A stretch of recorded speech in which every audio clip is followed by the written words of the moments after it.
안녕하세요. 82세 된 박미경입니다. 오늘 제가 여러분께 들려드릴 이야기는 평생 자식들을 위해 살아온 한 어머니가 마지막에 내린 선택에 관한 이야기입니다. 지금 저는 하와이 호놀룰루의 한 고급 요양시설에서 전문 간병인과 함께 편안하게 지내고 있습니다.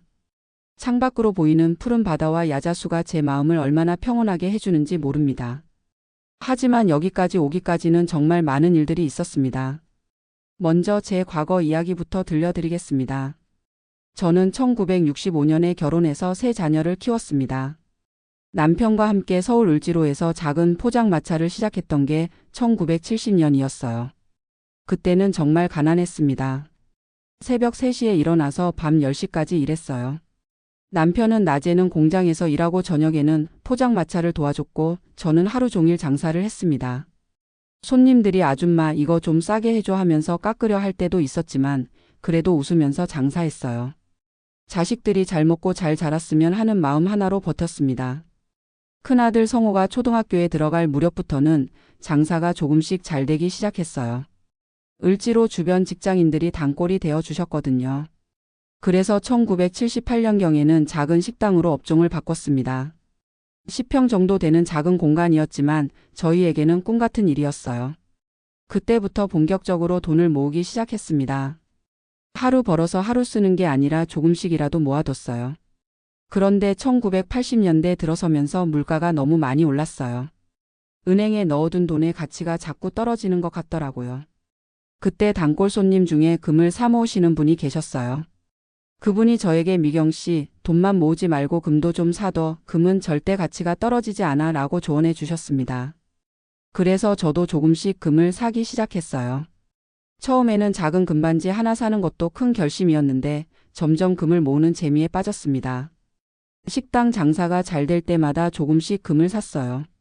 금반지, 금목걸이부터 시작해서 나중에는 금괴까지 샀습니다. 물론 자식들은 전혀 몰랐어요. 겉으로는 여전히 가난하게 살았거든요. 낡은 옷 입고 아껴 쓰고 자식들 앞에서는 돈이 없다, 어렵다 이런 말만 했어요. 하지만 속으로는 차곡차곡 금을 모으고 있었습니다. 자식들이 대학 갈 때도 등록금이 없어서 어떡하지 하면서 걱정하는 척했지만 실제로는 충분히 여유가 있었어요. 그래도 자식들이 공부를 열심히 하길 바라는 마음에서 일부러 어려운 척했던 거예요. 큰아들 성호는 서울대 경영학과를 나와서 지금은 중견기업에서 부장으로 일하고 있어요. 둘째 딸 은정이는 교육대학을 나와서 중학교 교사가 됐고요. 셋째 아들 민수는 대학 졸업 후에 여러 직장을 다니다가 지금은 카페를 운영하고 있습니다. 자식들이 결혼할 때도 마찬가지였어요. 겉으로는 돈이 없어서 결혼 자금 마련이 어렵다 했지만 뒤에서는 몰래 충분한 지원을 해줬어요. 자식들에게는 이게 우리가 줄 수 있는 전부야 라고 했지만 실제로는 제가 모은 금의 극히 일부만 판 거였습니다. 그렇게 자식들은 모두 잘 자랐고 각자 가정을 꾸리고 살게 됐어요. 저와 남편은 계속 식당을 운영하면서 살았습니다. 남편이 2015년에 세상을 떠날 때까지 저희는 검소하게 살았어요. 남편도 제가 금을 그렇게 많이 모아뒀는지는 몰랐습니다. 여보 나 금 좀 모으고 있어 정도로만 얘기했거든요. 남편이 돌아가시고 나서 저는 혼자가 됐어요. 그때부터 자식들이 조금씩 달라지기 시작했습니다. 처음에는 자주 안부를 묻고 챙겨줬는데 시간이 지날수록 연락이 뜸해졌어요. 며느리들도 처음에는 명절 때마다 정성스럽게 음식을 해와서 함께 먹었는데 나중에는 귀찮아하는 기색이 역력했습니다. 손자, 손녀들도 할머니보다는 스마트폰이 더 재미있어 보였어요. 그래도 저는 이해했습니다. 요즘 젊은 사람들은 다들 바쁘고 각자 살기도 힘든 세상이니까요. 하지만 작년부터 상황이 심각해졌어요. 제가 82세가 되면서 건강이 예전 같지 않더라고요. 무릎이 아파서 계단 오르내리기가 힘들고 가끔 깜빡깜빡하는 일이 생겼어요. 혼자 살기가 점점 어려워지는 게 느껴졌습니다. 그런데 자식들의 반응이 제가 기대했던 것과는 달랐어요. 어머니 이제 혼자 사시기 어려우실 것 같은데 요양원에 들어가시는 게 어떨까요? 처음에는 농담인 줄 알았습니다. 하지만 성호가 진지한 표정으로 계속 얘기하더라고요. 어머니 요즘 요양원들 시설이 정말 좋아요. 전문적으로 돌봐주시니까 어머니도 편하시고 저희도 안심이 되고요. 은정이도 거들었어요. 맞아요 엄마 저희가 직접 돌봐드리고 싶지만 현실적으로 어려워요. 저도 직장 다녀야 하고 애들 교육비도 많이 들어가고. 민수까지도 어머니, 제가 카페 운영하느라 바빠서 자주 못 와드리는데 요양원에서 계시면 전문가들이 24시간 돌봐주시잖아요 라고 했습니다. 그때부터 자식들이 본격적으로 요양원 얘기를 꺼내기 시작했어요.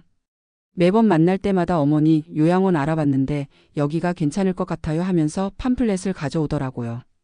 처음에는 완곡하게 거절했어요. 아직은 괜찮다, 조금 더 생각해보자 했는데 자식들이 점점 노골적으로 압박하기 시작했습니다. 특히 큰 며느리가 문제였어요. 어머님, 솔직히 말씀드리면 저희도 어머님 혼자 계시는 게 너무 걱정돼요. 만약에 집에서 무슨 일이라도 생기면 어떡해요? 그러면서 덧붙이더라고요. 그리고 어머님 집도 너무 크잖아요. 혼자 계시기에는 집을 정리하셔서 요양원비에 보태시고 나머지는 저희가 관리해 드릴게요.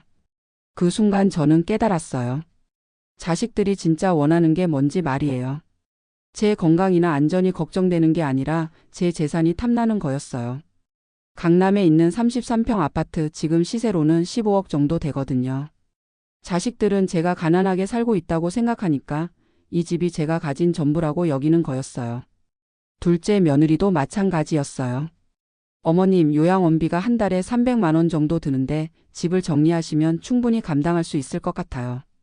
셋째 며느리는 더 노골적이었습니다. 어머님, 어차피 집도 너무 크시고 관리하기 어려우실 텐데 이참에 정리하시는 게 어떨까요? 저희가 어머님 재정 관리 도와드릴게요. 자식들은 제가 국민연금 60만 원과 기초연금 33만 원으로 겨우 살고 있다고 생각했어요. 실제로 저는 평소에 그렇게 살았거든요. 마트에서 할인하는 것만 사고 옷도 몇 년 된 것들만 입고 외식도 거의 안 하고. 자식들 앞에서는 돈이 없어서 이것도 못 사고 저것도 못 산다 이런 식으로 얘기했으니까요. 그런데 그게 전부 연기였다는 걸 자식들은 꿈에도 몰랐어요. 저는 평생 절약하는 습관이 몸에 배어서 돈이 많아도 아껴 쓰는 거였는데 자식들은 그걸 가난해서 그런다고 생각한 거죠. 요양원 압박이 계속되던 중에 결정적인 사건이 일어났어요. 제가 혈압이 높아져서 응급실에 간 적이 있었거든요. 그때 성호가 병원비를 내면서 혀를 끌끌 차더라고요. 어머니, 병원비가 이렇게 많이 나오면 어떡해요? 앞으로 이런 일이 더 자주 생길 텐데. 은정이도 엄마, 정말 요양원에서 계시는 게 나을 것 같아요.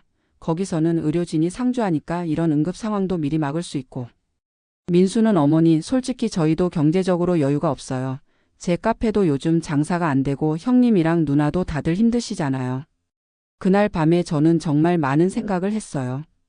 평생 자식들을 위해서 살아왔는데 이게 제가 받을 대접인가 싶었습니다. 물론 자식들이 나쁜 마음을 먹고 그러는 건 아니라는 걸 알아요. 요즘 세상이 워낙 각박하고 자식들도 각자 살기 바쁘니까요. 하지만 그래도 너무 서운했어요. 제가 요양원에 가는 게 자식들에게는 편한 일이겠지만 저에게는 마지막 자유를 포기하는 일이었거든요. 그래서 결심했습니다. 이제 제 남은 인생은 제가 원하는 대로 살아보자고. 평생 숨겨왔던 제 진짜 모습을 보여주기로 했어요. 작년 12월 어느 날 저는 자식들을 모두 불렀습니다. 너희들이 그렇게 요양원 보내겠다고 하니까 엄마도 이제 결정을 내려야겠다. 자식들은 어머니가 드디어 마음을 정하셨구나 하는 표정이었어요. 그런데 그 전에 너희들이 알아야 할 게 있다. 저는 그날 처음으로 자식들에게 진실을 털어놨어요. 엄마가 평생 모은 게 집 하나뿐이라고 생각하지? 자식들이 고개를 끄덕였어요. 아니야, 엄마한테는 너희들이 모르는 재산이 있어. 그러자 성호가 어머니, 무슨 말씀이세요? 했어요. 내일 은행에 가자, 너희들에게 보여줄 게 있어. 다음 날 저는 자식들과 함께 강남에 있는 은행에 갔습니다. 제가 대여금고를 빌려서 보관하고 있던 곳이에요. 은행 직원과 함께 지하에 있는 대여금고실로 들어갔어요. 제 금고 번호는 247번이었습니다. 열쇠를 돌리고 금고 문을 열었어요. 그 순간 자식들의 표정이 완전히 바뀌었습니다. 금고 안에는 크고 작은 금괴들이 가득 들어 있었거든요. 1kg짜리 금괴가 50개, 500g짜리가 100개. 총 100kg의 금괴였어요. 현재 금 시세로 계산하면 대략 70억 원 정도 되는 금액이었습니다. 성호가 말을 못하고 있더라고요. 은정이는 엄마 이게 뭐예요? 하면서 어리둥절해 했어요. 민수는 아예 입을 다물지 못했습니다. 이게 엄마가 평생 모은 거야. 너희들이 어릴 때부터 조금씩 모았어. 저는 차근차근 설명해 줬어요. 포장마차 할 때부터 시작해서 식당 운영하면서 번 돈으로 조금씩 금을 샀어. 은행 예금도 따로 8억 정도 있고. 자식들이 완전히 멍해 있더라고요. 그럼 어머니는 가난하신 게 아니었어요? 은정이가 물어봤어요. 가난한 게 아니라 절약하며 산 거야. 너희들 교육시키고 결혼시키느라 돈이 많이 들었지만 그래도 꾸준히 모았어. 그때 성호가 어머니 그럼 왜 지금까지 힘들게 사신다고 하셨어요? 했어요. 너희들이 돈 있다고 알면 노력 안 할까봐 그랬지. 그리고 엄마는 원래 절약하는 습관이 있어. 며느리들의 얼굴도 하얗게 변했어요. 지금까지 시어머니를 가난한 노인으로 생각하고 대했는데 알고 보니 엄청난 부자였던 거예요. 큰며느리가 어머님 그럼 지금까지 하다가 말을 멈췄어요. 그래 너희들이 엄마를 어떻게 생각하는지 다 봤어. 저는 금고 문을 다시 닫으면서 말했어요. 엄마를 요양원에 보내고 집을 정리해서 재산을 관리하겠다고 했지. 이제 생각이 바뀌었을까? 자식들이 아무 말도 못했어요. 사실 저도 기분이 복잡했어요. 자식들을 혼내주고 싶은 마음도 있었지만 한편으로는 이렇게까지 해야 하나 싶기도 했거든요. 하지만 이미 결심한 일이었어요. 엄마는 요양원에 안 가기로 했어. 대신 다른 계획이 있어. 성호가 어머니 무슨 계획이세요? 했어요. 하와이에 가서 살기로 했어. 자식들이 또 한 번 놀랐어요. 어머니 갑자기 하와이는 왜요? 평생 한국에서만 살았는데 남은 인생은 따뜻한 곳에서 살아보고 싶어. 하와이에 한국 노인들을 위한 좋은 시설이 있다더라. 사실 저는 몇 달 전부터 하와이 이주를 알아보고 있었어요. 인터넷으로 검색해보니까 호놀룰루에 한국어를 할 수 있는 전문 간병인들이 있는 고급 요양시설이 있더라고요. 바다가 보이는 곳에서 여생을 보내고 싶었어요. 어머니 하와이는 너무 멀어요. 저희가 자주 뵐 수도 없고. 은정이가 말했어요. 너희들이 언제 자주 봤니? 한 달에 한 번 보기도 힘들었잖아. 제 말에 자식들이 할 말이 없었어요. 그리고 하와이에 가면 전문 간병인을 고용할 거야. 한국 분인데 미국에서 간병사 자격증을 딴 분이라더라. 민수가 어머니 그럼 저희는 어떡해요? 했어요. 너희들은 너희들대로 살면 되지. 지금까지 그렇게 살았잖아. 사실 그때까지도 자식들이 진심으로 사과하고 달라지기를 기대했어요. 하지만 자식들의 반응은 제가 예상했던 것과 달랐어요. 성호가 어머니 하와이 가시는 건 좋지만 그 전에 재산 정리를 좀 하셔야 할 것 같은데요 했어요. 무슨 재산 정리? 상속세도 생각하셔야 하고 저희가 어머님 재정 관리를 도와드려야죠. 아, 이 사람들이 아직도 정신을 못 차렸구나 싶었어요. 며느리들도 갑자기 태도가 달라졌어요. 어머님, 저희가 지금까지 어머님을 제대로 못 모셨네요. 앞으로는 더 잘 모실게요. 큰며느리가 말했어요.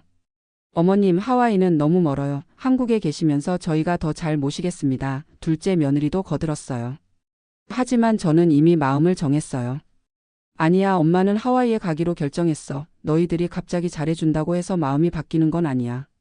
그날 이후로 자식들이 매일같이 찾아왔어요. 전에는 한 달에 한 번 오기도 어려워했는데 갑자기 매일 안부를 물어보더라고요. 손자, 손녀들도 갑자기 할머니에게 관심을 보이기 시작했어요. 할머니 학교에서 이런 일이 있었어요 하면서 이런저런 얘기를 하더라고요. 전에는 스마트폰만 보고 있었는데 말이에요. 하지만 저는 이미 모든 준비를 끝낸 상태였어요. 하와이에 있는 요양시설과 연락을 취했고 전문 간병인도 구했어요. 김현숙이라는 분인데 한국에서 간병사로 일하다가 미국으로 이민 가서 정식 자격증을 딴 분이에요. 50대 중반이고 경험도 풍부하고 한국어도 완벽하게 통해서 마음에 들었어요. 화상통화로 몇 번 상담을 해봤는데 정말 전문적이고 친절하더라고요. 어머님, 하와이에서 편안하게 지내실 수 있도록 제가 최선을 다해서 도와드리겠습니다 하는 말투가 정말 믿음직스러웠어요. 그분과 계약하는 비용이 한 달에 800만 원 정도 되는데 제 재산 규모를 생각하면 전혀 부담이 되지 않았어요. 하와이 요양시설 입주 비용도 한 달에 1,200만 원 정도였고요. 한국 돈으로 한 달에 2천만 원 정도 들어가는 셈이었지만 제가 가진 자산으로는 20년도 넘게 충분히 생활할 수 있는 금액이었어요. 자식들은 제 계획을 알고 나서 더욱 필사적으로 만류했어요. 어머니, 하와이는 의료비가 너무 비싸요. 혹시 큰 병이라도 생기면 어떡해요? 성호가 걱정했어요. 그래서 미리 의료보험도 다 알아봤어. 한국보다 의료 시스템이 더 좋다더라. 어머니, 언어 문제는 어떡하세요? 영어도 못하시는데 은정이가 물었어요. 그래서 한국분 간병인을 구한 거지. 그리고 하와이에는 한국 사람들이 많이 살아서 한국 마트도 있고 한국 음식점도 많다더라. 어머니, 저희가 보고 싶으시면 어떡하세요? 민수가 말했어요. 너희들이 보고 싶으면 하와이로 놀러와. 왕복 항공료는 엄마가 다 내줄게. 자식들이 할 말이 없어졌어요. 사실 저도 자식들을 완전히 포기한 건 아니었어요. 이번 일을 통해서 자식들이 정말로 반성하고 달라지기를 바랐거든요. 하지만 시간이 지날수록 자식들의 진짜 속마음이 보였어요. 어느 날 성우가 어머니 그 금고에 있는 금괴들 좀 봅시다 했어요. 왜? 어머니 혼자서 관리하시기에는 너무 큰 금액 아니에요? 저희가 분산해서 관리하는 게 좋을 것 같은데요. 그 순간 저는 확신했어요. 자식들이 변한 게 아니라 제 재산 때문에 태도를 바꾼 거라는 걸 말이에요. 금괴는 엄마가 직접 관리할 거야, 걱정 마. 어머니 상속세 문제도 있고 해서 미리미리 준비하는 게 좋을 것 같은데요. 큰 며느리가 끼어들었어요. 상속세는 엄마가 알아서 할 거야. 너희들이 걱정할 일 아니야. 그날 밤에 둘째 며느리가 따로 연락을 해왔어요. 어머님, 사실 저희도 경제적으로 어려운 상황이라 어머님께 도움을 좀 받을 수 있을까 해서요. 무슨 도움?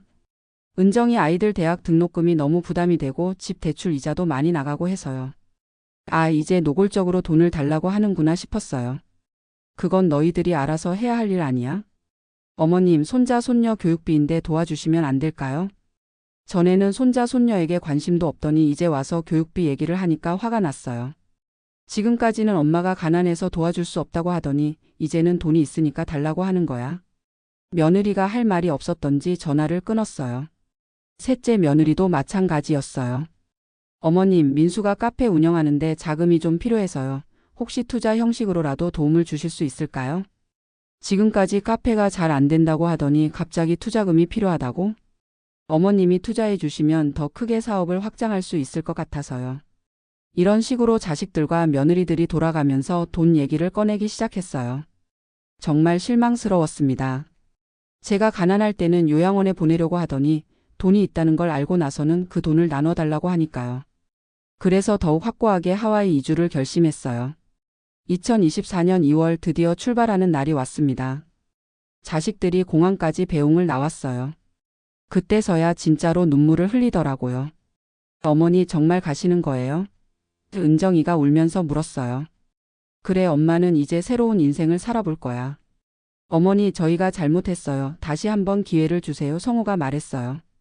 너희들이 잘못한 게 뭔지 알기나 해? 자식들이 대답을 못했어요. 엄마를 사람으로 보지 않고 짐으로 봤잖아. 그리고 엄마가 가진 재산에만 관심이 있었지 엄마 마음은 전혀 생각하지 않았어. 민수가 어머니 앞으로는 정말 다르게 하겠습니다 했어요. 하지만 저는 이미 마음을 정했어요. 너희들도 이제 다 어른이니까 각자 알아서 살아. 엄마는 엄마 인생을 살겠어. 손자 손녀들도 와서 할머니 보고 싶을 거예요 하면서 안겨왔어요. 그때는 저도 마음이 아팠어요. 하지만 이것도 자식들이 시킨 거라는 걸 알고 있었거든요. 평소에는 할머니에게 관심도 없던 아이들이 갑자기 그럴 리가 없잖아요. 비행기에 타면서 돌아보니까 자식들이 서 있더라고요. 그런데 그들의 표정이 슬퍼서라기보다는 당황스러워 보였어요. 아마 제가 정말로 떠날 줄은 몰랐나 봐요. 하와이에 도착해서 김현숙 씨를 만났을 때 정말 안심이 됐어요. 공항에서부터 모든 걸 완벽하게 준비해 주셨더라고요. 어머님, 편안한 여행 되셨어요? 이제부터 제가 어머님을 잘 모실게요. 정말 친딸처럼 따뜻하게 대해 주시더라고요. 요양시설도 제가 상상했던 것보다 훨씬 좋았어요. 바다가 바로 보이는 2층 침실이었고 시설도 정말 깨끗하고 현대적이었어요. 직원들도 모두 친절했고 한국 음식도 잘 나왔어요. 무엇보다 여기서는 아무도 저를 짐처럼 취급하지 않았어요. 모든 분들이 저를 존중해 주시고 편안하게 해주셨어요. 김현숙 씨는 정말 전문적이면서도 따뜻한 분이었어요. 제가 혈압약 먹을 시간이 되면 챙겨주시고 운동도 함께 해주시고 산책도 같이 다니면서 이런저런 얘기도 들어주셨어요. 어머님, 한국에서 정말 고생 많이 하셨겠어요 하면서 제 얘기를 들어주시더라고요. 그분에게 제 인생 이야기를 하다 보니까 마음이 한결 가벼워졌어요. 어머님, 이제는 어머님만을 위한 시간이에요. 하고 싶은 거 다 하시면서 편안하게 지내세요. 정말 그랬어요. 여기서는 아무도 저에게 요양원 가라고 하지 않았고 재산 정리하라고 하지도 않았어요. 그냥 제가 원하는 대로 살 수 있었어요. 아침에 일어나서 바다를 보면서 커피를 마시고 한국 신문도 인터넷으로 읽고 오후에는 시설 안에 있는 도서관에서 책도 읽고 저녁에는 다른 한국 어르신들과 함께 화투도 치고 얘기도 나누고 정말 평화로운 나날이었어요. 자식들은 처음에는 자주 연락을 해왔어요. 어머니 잘 지내세요? 불편한 건 없으세요? 하면서요. 하지만 시간이 지날수록 연락이 뜸해졌어요. 아마 제가 하와이에서 잘 지내고 있다는 걸 알고 나서 관심이 줄어든 것 같아요. 그래도 한 달에 한 번 정도는 연락이 와요. 어머니 한국 들어오실 계획은 없으세요? 이런 식으로요. 하지만 저는 아직은 여기가 좋다고 대답해요. 실제로 여기가 정말 좋거든요. 김현숙 씨랑은 마치 친딸과 어머니 사이처럼 지내고 있어요. 어머님, 오늘은 뭐 하고 싶으세요? 하면서 제 의견을 물어봐 주시고 제가 하고 싶은 건 뭐든지 도와주세요. 지난달에는 같이 호놀룰루 시내 관광도 다녀왔어요. 한국 마트에서 쇼핑도 하고 한국 음식점에서 맛있는 음식도 먹고 정말 즐거웠어요. 한국에서는 나이 들었다고 이것도 위험하고 저것도 위험하다고 했는데 여기서는 제가 조심하기만 하면 뭐든지 할 수 있어요. 요양시설 안에도 수영장이 있어서 물리치료도 받고 있고 운동시설도 잘 되어 있어서 건강관리도 잘 되고 있어요. 의료진도 24시간 상주하고 있어서 안전하고요. 한국에 있을 때보다 오히려 건강이 더 좋아진 것 같아요. 스트레스가 없어서 그런가 봐요. 자식들한테서 요양원 가라는 소리 듣지 않아도 되고 눈치 보면서 살지 않아도 되니까 마음이 편해요. 몇 달 전에 성호가 하와이까지 찾아왔어요. 어머니 보고 싶어서 왔어요 하면서요. 하지만 대화를 해보니까 여전히 제 재산에 대한 얘기만 하더라고요. 어머니 세금 문제 때문에 한국에 있는 자산들을 정리하셔야 할 것 같은데요. 어머니가 여기서 오래 계시려면 돈이 많이 들 텐데 투자를 좀 해서 수익을 늘려야 하지 않을까요? 결국 돈 얘기였어요. 저는 성호에게 분명히 말했어요. 너는 아직도 정신을 못 차렸구나. 엄마가 돈 때문에 여기 온 게 아니야. 그럼 왜 오셨어요? 너희들이 엄마를 사람으로 안 봐서 온 거야. 엄마도 사람이야. 자유롭게 살 권리가 있어. 성호가 어머니 저희가 정말 잘못했어요 했지만 진심이 느껴지지 않았어요. 그 후로도 가끔 자식들이 번갈아 가면서 하와이에 와요. 하지만 올 때마다 하는 얘기가 똑같아요. 어머니 한국이 그리우시죠? 어머니 여기 생활비가 너무 많이 들지 않아요? 어머니 저희가 어머님 재산 관리 도와드릴게요. 정말 한심해요. 아직도 제가 언젠가는 한국으로 돌아가서 재산을 나눠줄 거라고 생각하나 봐요. 하지만 저는 이미 결정했어요. 제 재산은 제가 죽을 때까지 제가 관리할 거고 남은 재산은 사회에 기부할 계획이에요. 물론 자식들에게 아예 안 줄 생각은 아니에요. 각자에게 집 한 채씩 살 수 있을 정도는 남겨줄 거예요. 하지만 제가 평생 모은 재산을 다 물려줄 생각은 없어요. 자식들이 그 돈을 받을 자격이 있다고 생각하지 않거든요. 진짜 효도는 돈으로 하는 게 아니라 마음으로 하는 거잖아요. 부모를 사람으로 존중하고 부모의 마음을 이해하려고 노력하는 게 효도예요. 그런데 제 자식들은 그런 걸 전혀 모르고 있어요. 지금도 제가 언젠가는 마음이 바뀔 거라고 생각하고 있을 거예요. 하지만 저는 절대 마음을 바꾸지 않을 거예요. 여기 하와이에서 김현숙 씨와 함께 편안하게 지내다가 생을 마감할 계획이에요. 김현숙 씨도 어머님, 제가 끝까지 모실게요 하시면서 진심으로 저를 돌봐주고 계세요. 이분이야말로 진짜 효녀라고 생각해요. 남의 어머니인 저를 친어머니처럼 모시고 계시니까요. 요즘 저는 매일이 정말 행복해요. 아침에 눈을 뜨면 푸른 바다가 보이고 새들이 지저귀는 소리가 들려요. 김현숙 씨가 어머님 주무시는 동안 편안하셨어요? 하면서 인사해 주시고요. 아침 식사도 제가 먹고 싶은 걸로 준비해 주시고 하루 일정도 제 기분에 맞춰서 정해져요. 오늘은 바다 산책을 할까, 도서관에서 책을 읽을까 아니면 다른 어르신들과 게임을 할까. 모든 게 제 선택이에요.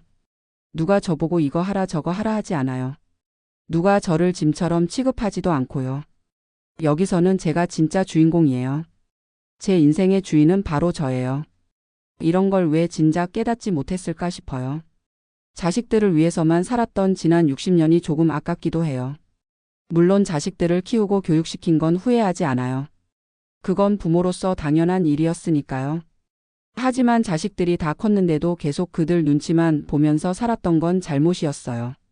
저도 제 인생을 살 권리가 있었는데 말이에요. 지금이라도 깨달아서 다행이라고 생각해요. 82세에 새로운 인생을 시작한 거죠. 여기 와서 만난 다른 한국 어르신들 중에도 저와 비슷한 분들이 많아요.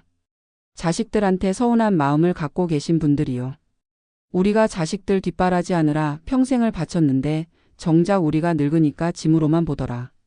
자식들이 부모 재산에만 관심 있지 부모 마음은 몰라. 이런 얘기들을 들으면서 저만 그런 게 아니구나 싶었어요. 요즘 자식들이 다 그런가 봐요. 부모를 독립적인 인격체로 보지 않고 자기들 소유물로 생각하는 것 같아요. 하지만 그렇다고 해서 우리가 포기할 필요는 없어요. 나이가 많다고 해서 우리 인생이 끝난 게 아니거든요. 오히려 이제부터가 진짜 우리만의 시간이에요.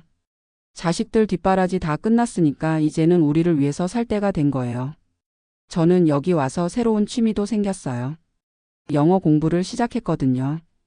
82세에 영어 공부를 한다니까 김현숙 씨가 깜짝 놀라시더라고요. 어머님 정말 대단하세요 하면서 격려해 주셨어요. 물론 젊었을 때처럼 빨리 외워지지는 않지만 그래도 조금씩 늘고 있어요. 간단한 인사 정도는 영어로 할 수 있게 됐어요. 구두 MORN IN그램 생크 유 하우 아유? 이런 거요. 미국 직원들과 인사할 때 영어로 하면 정말 좋아하세요. 그리고 하와이에는 한국문화센터도 있어서 거기서 서예 수업도 듣고 있어요. 젊었을 때부터 서예에 관심이 있었는데 너무 바빠서 배울 기회가 없었거든요. 이제야 배우고 있어요. 붓으로 글씨를 쓰면서 마음이 정말 평온해져요. 지난주에는 자유자재라는 글씨를 썼어요. 자유롭게 살아가겠다는 제 마음을 담은 거예요. 김현숙 씨가 어머님 글씨 정말 예쁘세요 하면서 액자에 넣어서 방에 걸어주셨어요. 요가 수업도 듣고 있어요. 82세에 요가를 한다니까 신기해하는 사람들이 많은데 의외로 몸에 좋더라고요. 물론 젊은 사람들처럼 어려운 동작은 못하지만 제 몸 상태에 맞는 간단한 동작들을 배우고 있어요. 요가를 하고 나면 몸이 한결 가벼워져요. 그리고 여기서는 한국에서 못 해본 일들을 많이 해보고 있어요. 승마도 해봤어요. 물론 말을 타고 달리는 건 아니고 말 위에 앉아서 천천히 걷는 정도지만 그래도 신기했어요. 82세에 말을 타다니 상상도 못했던 일이에요. 골프도 배우고 있어요. 김현숙 씨가 어머님 골프 한번 해보시는 게 어때요? 해서 시작했는데 생각보다 재미있어요. 공을 제대로 치기는 어렵지만 넓은 잔디밭에서 운동하는 기분이 좋아요. 이런 걸 한국에 있을 때 해보고 싶다고 했으면 자식들이 뭐라고 했을까요? 어머니 나이도 많으신데 위험해요 이랬을 거예요.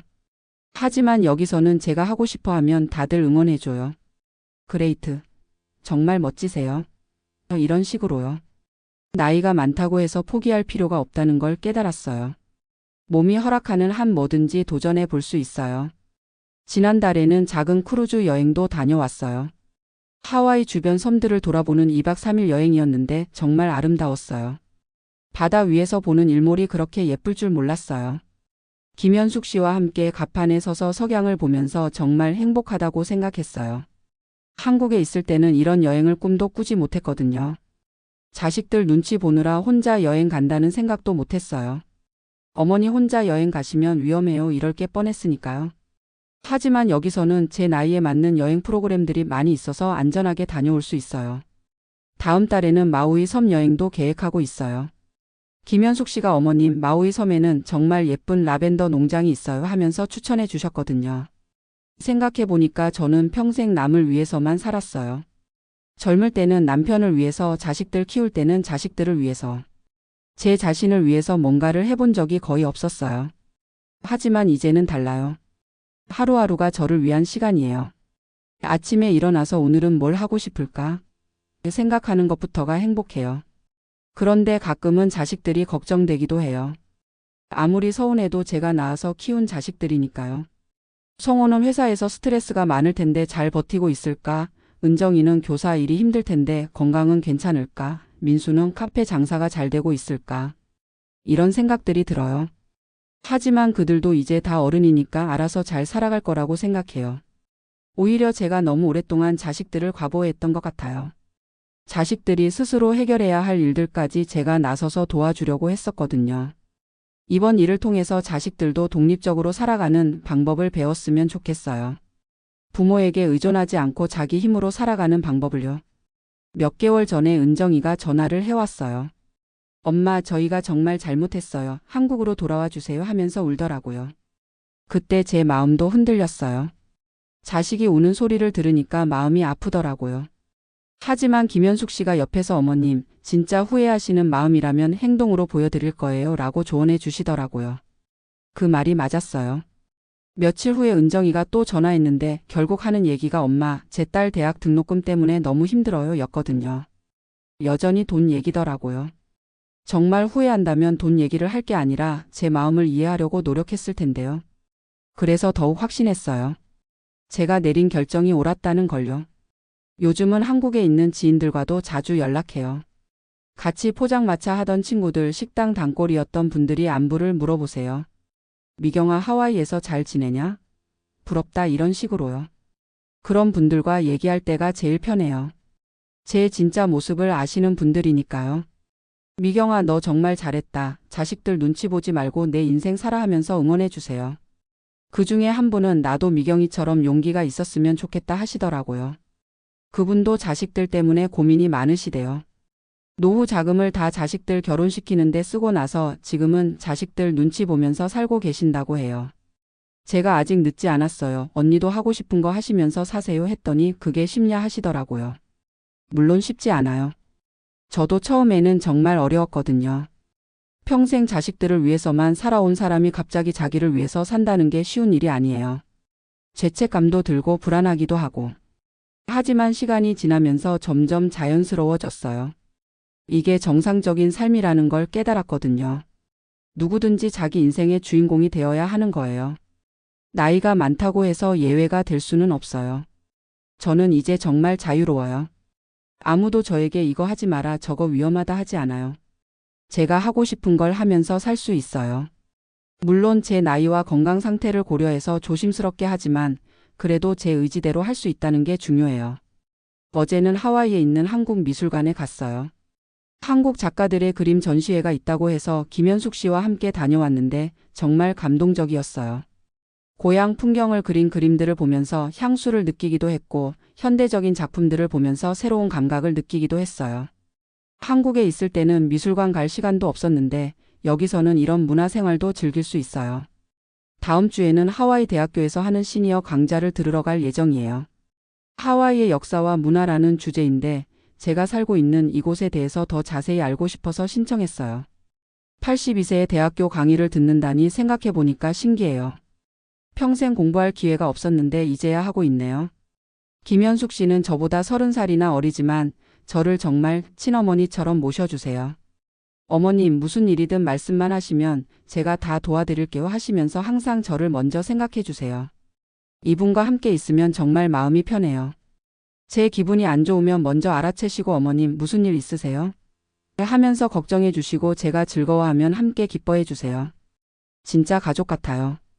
혈연 관계는 아니지만 마음으로는 친딸 같아요. 자식들보다 훨씬 더 저를 이해해주고 존중해주세요.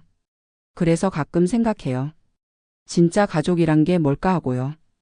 피를 나눈 사이라고 해서 무조건 가족인 건 아닌 것 같아요. 서로를 이해하고 존중하고 아껴주는 사이가 진짜 가족인 것 같아요. 김현숙 씨와 저는 그런 관계예요. 서로를 아끼고 존중하는 진짜 가족이요. 지난주에 큰손녀가 대학에 합격했다고 성우가 연락을 해왔어요. 어머니, 성지가 서울대에 합격했어요 하면서 기뻐하더라고요. 저도 당연히 기뻤어요. 손녀가 열심히 공부해서 좋은 대학에 합격한 거니까요. 하지만 그 다음에 하는 말이 어머니, 등록금이 너무 부담이 되는데 도와주실 수 있을까요? 였어요. 또 돈 얘기였어요. 손녀 합격 소식을 알려주면서도 결국 하고 싶은 말은 돈 달라는 거였어요. 정말 한심했어요. 등록금은 너희들이 알아서 마련해라. 할머니는 축하 선물만 보낼게 라고 했어요. 손녀에게는 제가 없으니까 축하 선물은 보내드렸어요. 하와이에서만 살 수 있는 예쁜 액세서리를 골라서 보냈더니 손녀가 정말 좋아하더라고요. 할머니 정말 예뻐요. 친구들한테 자랑하고 다닐게요 하면서 고맙다고 하더라고요. 그럴 때는 마음이 따뜻해져요. 손자, 손녀들은 아직 순수하니까요. 어른들처럼 계산적이지 않고 진심으로 할머니를 좋아해줘요. 나중에 손자, 손녀들이 더 크면 하와이로 놀러 오라고 해야겠어요. 할머니가 어떻게 살고 있는지 직접 보여주고 싶어요. 지금은 부모들이 할머니에 대해서 안 좋게 얘기할 수도 있으니까 손자, 손녀들도 할머니를 오해할 수 있어요. 하지만 직접 와서 보면 할머니가 행복하게 살고 있다는 걸 알 수 있을 거예요. 그리고 나이가 들어도 얼마든지 새로운 삶을 시작할 수 있다는 것도 보여주고 싶어요. 요즘 젊은 세대들은 나이 들면 끝이라고 생각하는 경우가 많은데 그게 아니라는 걸 알려주고 싶어요. 82세에도 새로운 취미를 배우고 새로운 곳으로 여행을 가고 새로운 사람들을 만날 수 있어요. 나이는 숫자일 뿐이에요. 마음만 젊으면 얼마든지 새로운 도전을 할 수 있어요. 저는 여기서 정말 많은 걸 배우고 있어요. 영어도 배우고 서예도 배우고 요가도 배우고. 그리고 무엇보다 자유롭게 사는 방법을 배우고 있어요. 평생 남을 위해서만 살았던 사람이 자기를 위해서 사는 방법을 배우는 건 쉽지 않아요. 하지만 조금씩 익숙해지고 있어요. 이제는 아침에 일어나서 오늘은 뭘 할까? 생각하는 게 자연스러워졌어요. 그리고 제가 하고 싶은 걸 선택하는 것도 자연스러워졌고요. 물론 가끔은 외로울 때도 있어요. 아무리 김현숙 씨가 잘해주시고 다른 분들과 친하게 지낸다고 해도 가족이 그리울 때가 있거든요. 특히 명절이나 생일 같은 날에는 더 그래요. 하지만 그런 외로움보다는 자유로움이 더 커요. 누구 눈치 보지 않고 살 수 있다는 것, 제 뜻대로 할 수 있다는 것이 얼마나 소중한지 매일 느끼고 있어요. 며칠 전에는 여기서 만난 다른 한국 어르신이 이런 말씀을 하시더라고요. 미경 씨, 우리가 너무 오랫동안 자식들 노예로 살았던 것 같아요. 정말 맞는 말이에요. 우리는 자식들을 위해서라면 뭐든지 희생할 준비가 되어 있었어요. 자식들이 원하는 걸 해주기 위해서 우리 자신은 포기했어요. 하지만 자식들은 우리 희생을 당연하게 생각했어요. 그리고 우리가 나이 들어서 도움이 필요해지니까 짐으로 여겼어요. 이게 우리가 받을 대접인가 싶었어요. 하지만 이제는 달라요. 우리도 우리 인생을 살 권리가 있어요. 자식들이 다 컸으면 이제 우리 차례예요. 우리가 하고 싶은 걸 하고 가고 싶은 곳에 가고 만나고 싶은 사람들을 만나면서 살 차례예요. 그런 의미에서 저는 제 선택에 대해서 전혀 후회하지 않아요. 오히려 왜 진작 이렇게 하지 못했을까 하는 아쉬움이 있을 뿐이에요.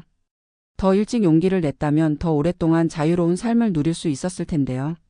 하지만 지금이라도 늦지 않았다고 생각해요. 82세지만 아직 건강하고 하고 싶은 일들도 많이 있어요. 김현숙 씨와 함께 계획하고 있는 일들도 많고요. 다음 달에는 하와이에서 열리는 한국 문화축제에 참가할 예정이에요. 한국 전통춤 공연도 보고 한국 음식도 먹고 한국 사람들과 함께 즐거운 시간을 보낼 거예요. 그리고 여름에는 본토 여행도 계획하고 있어요. 라스베이거스와 그랜드 캐니언을 보러 갈 거예요. 김현숙 씨가 어머님, 그랜드 캐니언은 정말 장관이에요. 꼭 보시길 바라요 하시더라고요. 82세의 그랜드 캐니언 여행이라니 생각만 해도 설레어요. 한국에 있을 때는 상상도 못했던 일이에요. 그때는 집 밖에 나가는 것조차 자식들이 걱정했으니까요. 하지만 여기서는 제가 원하고 몸이 허락하면 어디든 갈 수 있어요. 물론 안전을 위해서 김현숙 씨가 항상 함께 다니시지만 그래도 제 의지로 선택할 수 있다는 게 중요해요. 요즘 제가 자주 하는 생각이 있어요. 만약에 제가 자식들 말을 듣고 요양원에 갔다면 어떻게 됐을까 하는 생각이요. 아마 지금쯤 좁은 방에서 다른 노인들과 함께 무료하게 지내고 있었을 거예요. 하루 종일 할 일도 없고 자유도 없고 그저 시간만 보내고 있었을 거예요. 그리고 자식들은 한 달에 한 번 의무적으로 면회 와서 어머니 잘 지내세요? 하고 가버렸을 거예요. 생각만 해도 끔찍해요. 그런 삶과 지금 제 삶을 비교해보면 정말 천지 차이예요. 지금은 매일이 새롭고 즐거워요. 할 일도 많고 배울 것도 많고 가고 싶은 곳도 많아요. 이런 삶을 포기하고 요양원에 갔다면 정말 후회했을 거예요. 돈이 있어서 가능한 일이라고 생각하실 수도 있어요. 물론 제가 평생 모은 재산이 있어서 이런 선택을 할 수 있었던 건 맞아요. 하지만 꼭 돈이 많아야만 자유로운 삶을 살 수 있는 건 아니에요. 중요한 건 마음가짐이에요. 자기 인생의 주인이 되겠다는 의지가 중요해요. 물론 경제적인 준비도 필요해요. 저처럼 미리미리 노후 자금을 준비해 두는 게 중요하죠. 자식들에게 의존하지 않고 독립적으로 살 수 있을 만큼의 자금을 마련해 두는 거예요. 그래야 자식들 눈치 보지 않고 자기가 원하는 대로 살 수 있어요. 제가 젊은 시절부터 절약하면서 금을 모은 것도 바로 이런 날을 위해서였어요. 당시에는 막연하게 나중에 필요할 때가 있겠지 했는데 정말로 그때가 온 거죠. 그래서 지금 젊으신 분들에게 꼭 말씀드리고 싶어요. 노후 준비를 미리미리 하시라고요. 자식들에게 의존하지 말고 자기 힘으로 살 수 있도록 준비하시라고요. 자식들이 효도할 마음이 있다면 좋지만 그렇지 않을 수도 있잖아요. 그때 가서 후회하지 말고 미리 준비하는 게 좋아요. 그리고 돈뿐만 아니라 마음의 준비도 필요해요. 자식들을 위해서만 살지 말고 자기 자신도 사랑하는 마음을 가져야 해요. 자기가 행복해야 다른 사람도 행복하게 해줄 수 있어요. 희생만 하면서 살면 나중에 원망만 남아요. 적당히 자기도 챙기면서 사는 게 건강한 거예요. 제가 여기 와서 깨달은 가장 큰 것 중 하나가 바로 이거예요. 자기 자신을 사랑하는 방법을 배웠어요. 82년 동안 살면서 처음으로 저 자신을 위해서 뭔가를 하고 있어요. 그리고 그게 이렇게 행복한 일이라는 걸 알았어요. 오늘 아침에도 바다를 보면서 정말 잘 왔다고 생각했어요. 푸른 바다와 하얀 구름, 따뜻한 햇살을 보면서 마음이 정말 평화로웠어요. 김현숙 씨가 어머님, 오늘도 좋은 하루 되세요 하면서 인사해 주실 때 정말 감사했어요. 이런 평범한 하루가 이렇게 소중할 줄 몰랐어요. 한국에 있을 때는 매일이 스트레스였거든요. 자식들 눈치 보고 혼자 사는 게 미안하고 짐이 되는 것 같고. 하지만 지금은 매일이 선물 같아요. 아무도 저를 짐으로 여기지 않고 모든 사람들이 저를 존중해줘요. 제가 원하는 걸 하면서 살 수 있어요. 이런 삶을 살 수 있게 해준 제 자신에게 고마워요. 용기를 내서 새로운 선택을 한 제 자신이 자랑스러워요. 그리고 김현숙 씨에게도 정말 감사해요. 이분이 아니었다면 이런 삶이 불가능했을 거예요. 진짜 가족처럼 저를 돌봐주시는 이분이 있어서 얼마나 든든한지 몰라요. 자식들한테는 이런 따뜻함을 못 느꼈는데 남인 이분에게서 진짜 가족의 사랑을 느끼고 있어요. 참 아이러니하죠? 피를 나눈 자식들보다 남이 더 가족 같다니. 하지만 이게 현실이에요. 진짜 가족은 혈연 관계가 아니라 마음으로 이어진 관계라는 걸 깨달았어요. 서로를 이해하고 존중하고 아껴주는 사이가 진짜 가족이에요. 그런 의미에서 김현숙 씨는 제게 진짜 딸이에요. 그리고 여기서 만난 다른 어르신들도 진짜 가족 같아요.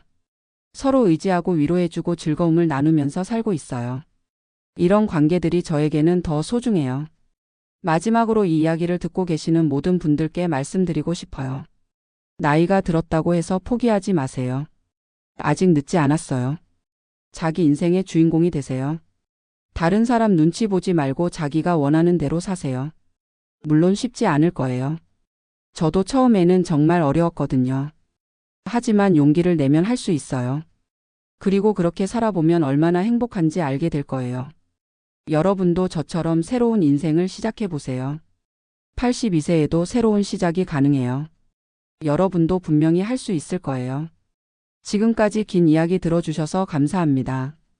모든 분들이 행복하고 자유로운 삶을 사시길 바라요. 안녕히 계세요.